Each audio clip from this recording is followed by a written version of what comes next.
Friends, मैं आपका दोस्त रितेश अपने एमपीपीएससी नोट्स इन हिंदी चैनल में आप सभी का स्वागत करता हूं। तो फ्रेंड्स, आज के वीडियो में हम डिस्कस करने वाले हैं एमपीपीएससी मेंस के एक टॉपिक शक्ति के बारे में। शक्ति क्या है, तो शक्ति के बारे में हम डिस्कस करेंगे, उसके अर्थ के बारे में जानेंगे, परिभाषा, विशेषताएं, इन सभी के बारे में हम इस वीडियो में डिस्कस करने वाले हैं। तो चलते हैं, सीधे देखते हैं कि शक्ति का अर्थ क्या है। तो शक्ति जो है राजनीतिक विज्ञान के अध्ययन का एक मुख्य विषय है।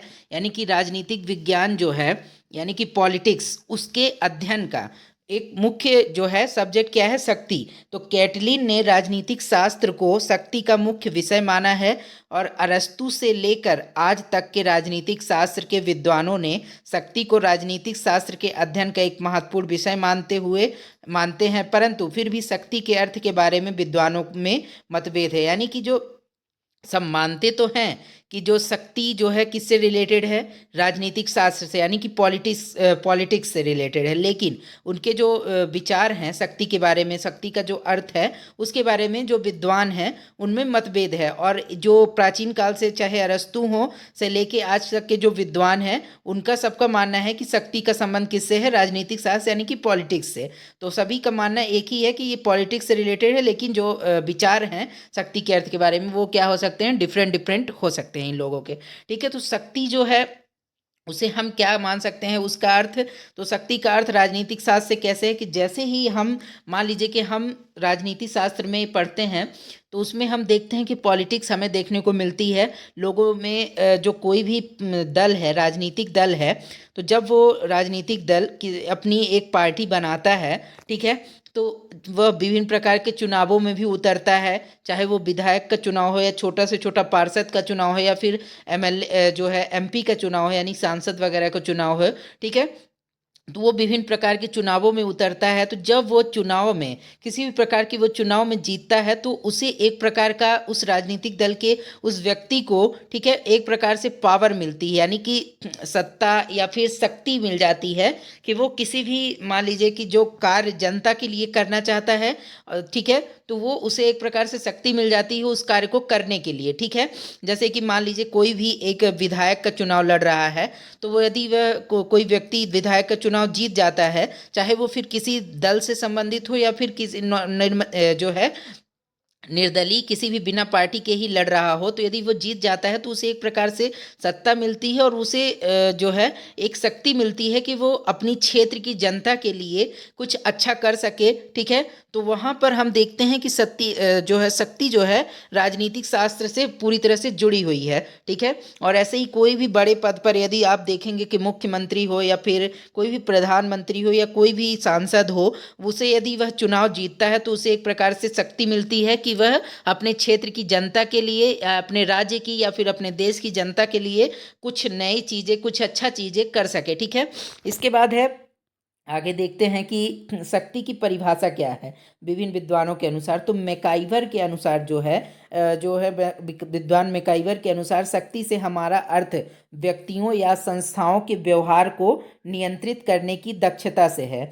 यानी कि मैकाइवर क्या कहते हैं कि शक्ति से अर्थ क्या है कि व्यक्ति या फिर किसी संस्था के व्यवहार को कैसे मतलब कि मैनेज किया जाए, ये नियंत्रित करना जो है की क्षमता से। यानी कि कोई भी यदि व्यक्ति है या फिर संस्था है, उसके व्यवहार को हम नियंत्रित कर सकते हैं किसके माध्यम से, यदि शक्ति की क्षमता हमारे पास है तो क्या होता है कि हम किसी भी व्यक्ति या व्यवहार की, जो संस्था के व्यवहार को नियंत्रित कर सकते हैं। मान लीजिए कि यदि हमारे पास शक्ति वो क्षमता है कि जिसके माध्यम से, मान लीजिए हमारे पास कोई, हम किसी पॉलिटिकल पार्टी से हैं, ठीक है, यानी कि किसी राजनीतिक दल से हम संबंध रखते हैं, तो हम कोई भी कार्य जो है, हमारे पास एक प्रकार की शक्ति है, उस संबंधित राजनीतिक दल का सपोर्ट है, जनता का सपोर्ट है। ठीक है, तो हम कोई भी कार्य जो है किसी भी व्यक्ति से आसानी से करवा पाएंगे या फिर किसी भी संस्था को जो है नियंत्रित कर सकते हैं, वहाँ पर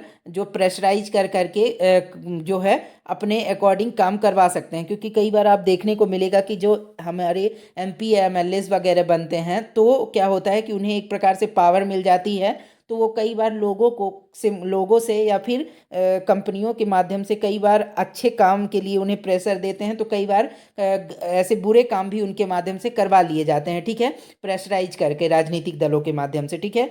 इसके बाद ये है, परिभाषा से स्पष्ट है, मैं कई बार की जो ने जो परिभाषा दी है कि शक्ति वह योग्यता अथवा सामर्थ्य है जिसके द्वारा व्यक्ति या संस्था दूसरे के कार्यों व नीतियों को इस प्रकार प्रभावित करता है कि यदि उसकी इच्छाओं के अनुसार कार्य ना किया जाए तो अवज्ञा करने वालों को हानि उठानी पड़ सकती है। यानी कि मैंने वही बताया आपको कि यदि किसी भी व्यक्ति को पावर मिल जाती है, यानी सत्ता या शक्ति मिल जाती है, राजनीतिक दल का या कोई भी व्यक्ति चुनाव जो लड़ता है, तो वो यदि एक बार उसे शक्ति मिल गई तो वो चाहता है कि उसके अकॉर्डिंग ही कार्य हो। यदि उसके अकॉर्डिंग कार्य नहीं होते ही तो क्या होता है, सामने वाले को जो है दंड झेलना पड़ता है, ठीक है। जैसे कि मान लीजिए कोई भी किसी क्षेत्र का मान लीजिए सांसद बना, ठीक है, तो उस क्षेत्र में रहने वाली जो जनता है या फिर कोई भी अधिकारी कर्मचारी हैं उस क्षेत्र में कार्य करने वाले, या फिर कोई कंपनी है, तो यदि वो कंपनी या फिर जनता में कोई भी व्यक्ति या कोई अधिकारी कर्मचारी उस संबंधित नेता के अकॉर्डिंग काम कहे अनुसार काम नहीं करेगा, तो वो नेता क्या करेगा कि अपनी शक्ति का यूज करते हुए उसे कई बार दंड भी दिलवा सकता है या फिर कुछ भी बुरा करवा सकता है उसका। कई बार हमें देखने को मिलता है पॉलिटिकल पार्टियों के झगड़े में जनता को पिसना पड़ता है, या कई पॉलिटिकल पार्टियों के नेता ऐसे होते हैं जो कई प्रकार के अपराधों में लिप्त होते हैं। तो ये अपराध वो क्यों करते हैं? क्योंकि उनके पास पावर होती है, तो पावर होने के जो गुरूर में वो उन्हें लगता है कि हमारा कुछ नहीं हो पाएगा क्योंकि हम सत्ता में हैं या फिर हम पावर में हैं, हमारे पास शक्ति है कुछ भी कर लेने की। तो इस चक्कर में कई आपराधिक केस उनके ऊपर दर्ज होते हैं, जिनके कारण देखने को मिलता है कि वो शक्ति मिलते ही एक अलग प्रकार का वो अपनी सोच बना लेते हैं कि हमारे पास शक्ति है और हम कुछ भी कर सकते हैं। जनरल सी बात है कि शक्ति मिलने पर लोगों में एक दंभ टाइप का ईगो आ जाता है, ठीक है। इसके बाद शक्ति की विशेषताएं क्या क्या हैं? तो शक्ति की अवधारणा को और अधिक स्पष्ट रूप से जानने के लिए इसकी विशेषताओं का अध्ययन करना होगा, जिसका वर्णन इस प्रकार से, कैसे? व्यक्तियों के व्यवहार को प्रभावित करने की क्षमता होती है किसमें? शक्ति में। व्यक्ति को व्यवहार को कैसे प्रभावित कर सकते हैं? तो व्यक्तियों के व्यवहार, कार्यों तथा नीतियों को प्रभावित करने की क्षमता ही शक्ति की अवधारणा का मूल मंत्र है। ऐसी क्षमता या योग्यता के बिना शक्ति की कल्पना भी नहीं की जा सकती। इस योग्यता या क्षमता के विभिन्न रूप हो सकते हैं, जैसे आर्थिक क्षमता, व्यक्तिगत क्षमता, शारीरिक क्षमता या बौद्धिक क्षमता। यानी कि व्यक्तियों के व्यवहार को हम परिवर्तित कर सकते हैं, प्रभावित कर सकते हैं, किसके माध्यम से? शक्ति के माध्यम से। यदि हमारे पास शक्ति है, ठीक है, तो हम क्या कर सकते हैं, किसी भी व्यक्ति से चाहे तो हम उससे आर्थिक कार्य या फिर मतलब कि कोई भी कार्य उससे जो है करवा सकते हैं, ठीक है। पावर आने पर चीज़ें कई बार जो लोग भी है सुनने लगते हैं। यदि हमारे पास शक्ति है, ठीक है, हमारे पास सत्ता है, पावर है, तो हमारी बातें आसानी से लोग सुनेंगे। और यदि हमारे पास शक्ति नहीं है और हमारी जो है हमारे पास क्षमता नहीं है किसी भी चीज़ करने की, तो कोई भी हमारी वैल्यू नहीं करेगा। तो उस कंडीशन में व्यक्तियों को व्यवहार जो होता है उसे हम प्रभावित करने की क्षमता आ जाती है किसके माध्यम से? यदि शक्ति है तो, ठीक है। इसके बाद है हानि पहुंचाने की धारणा सम्मिलित। शक्ति की अवधारणा में कहीं ना कहीं पहुंचा सकने की धारणा भी शामिल होती है, हानि पहुंचा सकने की। और शक्ति के पीछे मान्यता होती है कि यदि किसी व्यक्ति या संस्था की अन्य व्यक्तियों से कार्य करने की क्षमता के पीछे दबाव शक्ति नहीं है, तो ऐसी क्षमता शक्ति नहीं कहलाएगी। उदाहरण के लिए एक कारखाने का मालिक मजदूरों को आदेश देता है कि कार्य निश्चित समय पर पूरा करो, और एक मजदूर को आदेश न मानने तो कारखाने का मालिक वेतन काटकर या अन्य कोई कार्यवाही करके उसे हानि पहुंचा सकता है। आदेश की अनुपालन करने वाले के मन में यह भावना पहले से होती है कि तभी वह उस व्यक्ति या संस्था के द्वारा दिए गए कार्यों को पूरी निष्ठा से करता है। यानी कि आप मान लीजिए कोई भी मान लीजिए कोई भी विभाग है, ठीक है, तो वहाँ पर जो सीनियर अधिकारी होता है या उच्च अधिकारी जो होता है, या फिर किसी भी उद्योग में ही आप ले लीजिए, किसी कंपनी में, तो जो उच्च स्तर का अधिकारी होता है तो वो क्या करता है, वो अपने नीचे वालों से काम करवाने के लिए कहता है कि मुझे जो है इस काम को हमें इतने समय में तुम लोगों को करना है, ठीक है। और यदि तुमने में से किसी ने भी इस काम को अच्छे से नहीं किया या इस तय समय पर नहीं किया तो तुम्हारा वेतन काट दिया जाएगा या फिर तुम्हें नौकरी से निकाल दिया जाएगा। तो इस प्रकार से उसके पास इस तरह की क्षमता है, शक्ति है कि वो उस कार्य को कर सकता है, कि उन्हें निकाल सकता है मजदूरों को, या फिर उनकी जो है वेतन वगैरह या सैलरी वगैरह काट सकता है, तो उसके पास वो क्षमता है, वो शक्ति है, जिसके बलबूते पर वो ये कार्य कर सकता है। तो जिससे क्या होता है कि लोग क्या होते हैं कि पहले से ही उन्हें लोगों को, मजदूरों को अंदाजा हो जाएगा कि ये संबंधित उच्च अधिकारी क्या है, यदि हम काम नहीं करेंगे तो ये हमारा वेतन काट देगा या फिर हमें नौकरी से निकाल देगा। तो वो संबंधित मजदूर है या फिर जो भी श्रमिक वर्ग है वो काम को समय पर करेगा, ठीक है ना। तो ये एक प्रकार से दबाव काम वहां पे करता है, ठीक है। तो शक्ति यदि है तो हम लोगों को हानि तक पहुंचा सकते हैं। हमारे पास यदि शक्ति है तो कोई भी, यदि मान लीजिए कि कंपनी का अधिकारी है तो वो चाहे तो बिना गलती के भी किसी भी व्यक्ति को निकाल सकता है जॉब से। और वो क्यों निकाल सकता है? क्योंकि उसके पास शक्ति है, ठीक है।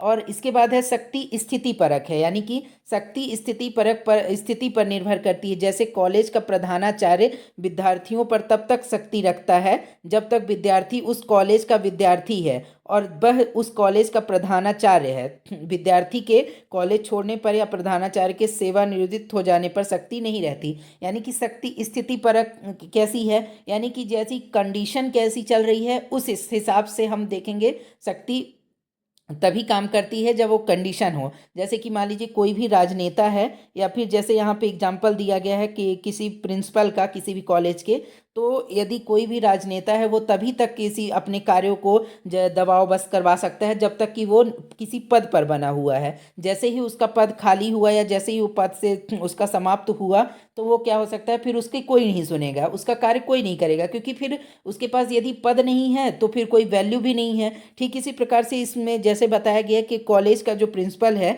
किसी भी विद्यार्थी को क्या कर सकता है, तभी तक कुछ भी करने के लिए कह सकता है, पढ़ने के लिए या फिर कोई भी काम करने के लिए कह सकता है जब तक कि वो विद्यार्थी उस कॉलेज में पढ़ रहा है और वो प्रिंसिपल उस कॉलेज में है, ठीक है। जैसे ही वो स्टूडेंट है, वो जो छात्र है, उस कॉलेज से निकल गया पढ़ाई करने के बाद, और ठीक है, और प्रिंसिपल भी उस कॉलेज को छोड़ चुका है, ठीक है। तो उस कंडीशन में जब दोनों छोड़ चुके हैं या फिर कोई एक भी छोड़ चुका है तो दूसरा व्यक्ति उसकी बात को, संबंधित की व्यक्ति की बात को नहीं मानेगा, ठीक है। तो स्थिति कैसी है, उस स्थिति के अनुसार ही शक्ति काम करती है। यदि हम सोचेंगे कि आज हम जो स्थिति में है, अगर हमारी आगे चल के स्थिति वो नहीं है तो भी सब हमारा काम कर दे, तो ऐसा पॉसिबल नहीं है। इसीलिए कहा गया कि शक्ति स्थिति परक है, स्थिति के अनुसार ही शक्ति काम देती है, ठीक है। वास्तविक और संभावित शक्ति, यानी कि एक व्यक्ति की शक्ति के दो रूप होते हैं। कौन कौन से? वास्तविक शक्ति तथा संभावित शक्ति, ठीक है। यानी कि वास्तविक शक्ति का अर्थ क्या होता है? व्यक्ति की वह शक्ति जिसे शक्ति संपन्न व्यक्ति एक स्थिति में वास्तविक रूप में प्रयोग करता है, और जबकि संभावित शक्ति वह है जिसका प्रयोग शक्ति संपन्न व्यक्ति द्वारा किया जा सकता है।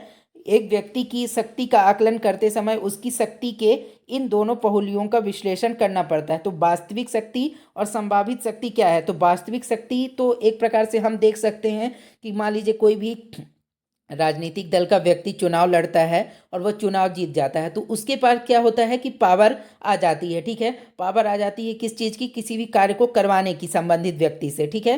जो वो दबाव डाल के चाहे करवाए या चाहे फिर जैसे भी प्रकार से करवाए, तो उसके पास वो शक्ति आ जाती है। लेकिन जो संभावित शक्ति क्या है? संभावित शक्ति इस प्रकार से हम कह सकते हैं कि जैसे कि मान लीजिए कोई भी व्यक्ति चुनाव लड़ने वाला है, ठीक है, तो उसे लग रहा है कि वो चुनाव जीत जाएगा, तो वो क्या होता है कि वो अब सामने वाले व्यक्ति पे प्रभाव डालना चाहता है कि मैं चुनाव जीत जाऊंगा तो मेरे पास ये पद आ जाएगा, ठीक है, तो तुम्हें ये काम करना होगा अभी से, नहीं तो फिर मैं बनने के बाद तुम्हारा ये बिगाड़ दूंगा, तुम्हारा वो बिगाड़ दूंगा, ठीक है। तो वो एक प्रकार से संभावित शक्ति है कि जो बन भी सकता है वो, तो उसके पास शक्ति आ भी सकती है और शक्ति नहीं भी आ सकती है, ठीक है। तो कोई गारंटी नहीं है कि शक्ति आएगी, तो वो संभावित शक्ति के अंतर्गत आता है, जिसमें वो दबाव बस संभावित शक्ति के अकॉर्डिंग ही कार्य करवाना चाहता है, ठीक है। या फिर संभावित शक्ति इस प्रकार से भी आप मान सकते हैं कि कोई नेता है, या ठीक है, तो कोई नेता वगैरह है, उसके यदि कोई रिश्तेदार वगैरह है, तो आप देखेंगे कि कई बार क्या होता है कि ट्रैफिक पुलिस के द्वारा यदि किसी भी बाइक सवार या फिर किसी को भी ट्रैफिक रूल्स के नियम तोड़ते हुए देखा जाता है, पकड़ा जाता है, तो जो व्यक्ति जो है ट्रैफिक रूल्स के नियम तोड़ते हुए पकड़ा गया है, तो वो क्या करता है कि वो धमकी देता है पुलिस वाले को कि मैं इसका बेटा हूँ, मैं इसका रिश्तेदार हूँ, तुम्हारा ये करवा दूंगा, तुम्हारा वो करवा दूंगा। तो वो एक प्रकार से संभावित शक्ति ही है उसके पास, यानी कि वो खुद तो शक्तिशाली नहीं है वास्तविक रूप से, लेकिन वो किसी पीछे वाले को आगे करके बंदूक से गोली चलाना चाहता है, यानी कि वो किसी और का, जो सामने वाले का, वो दे दे रहा है कि हाँ ये मेरा रिश्तेदार ये है तो ये करवा देगा। वो भले ही वो काम वो हो पाएगा कि नहीं हो पाएगा, लेकिन वो अपने तरीके से जो है अपने आप को छुड़ाना चाहता है और शक्ति का, संभावित शक्ति का प्रयोग करते हुए जो है अपना कार्य करवाना चाहता है। ठीक है।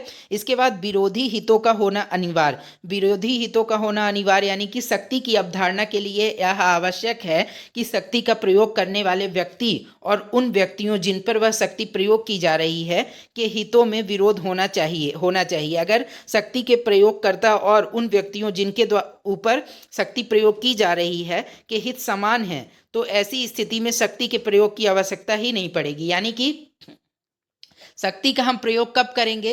शक्ति का प्रयोग तभी करेंगे, जैसे मान लीजिए कि हमारा कोई भी, हम किसी पद पर बने हुए हैं, ठीक है, तो हम शक्ति का प्रयोग, अपनी शक्ति का प्रयोग तभी करेंगे जब सामने वाला व्यक्ति वो कार्य, जो काम हम चाहते हैं वो ना करना चाहता हो, यानी कि वो उसके हित में वो कार्य नहीं होगा और इसलिए वो नहीं करना चाहता, लेकिन हम, हमारे हित में वो कार्य है तो हम उससे करवाना चाहते हैं। ठीक है।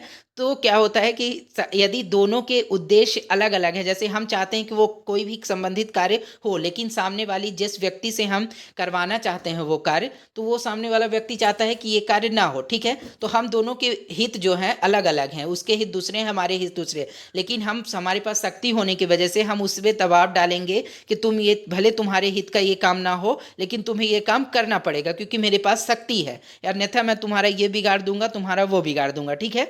लेकिन यदि दोनों व्यक्ति के हित एक ही जैसे हुए, जैसे मान लीजिए कोई काम मैं चाहता हूं कि ये काम हो और मैं चाहता हूं, जिससे मैं करवाना चाहता हूं कोई भी काम, वो भी व्यक्ति वही चाहता है कि हाँ ये काम होना चाहिए। जैसे मान लीजिए कोई भी नेता है, वो चाहता है कि ये सड़क बने, ठीक है, किसी भी इलाके की सड़क बने, और उस क्षेत्र के जनता भी चाहती है कि उस इलाके की सड़क बने। ठीक है।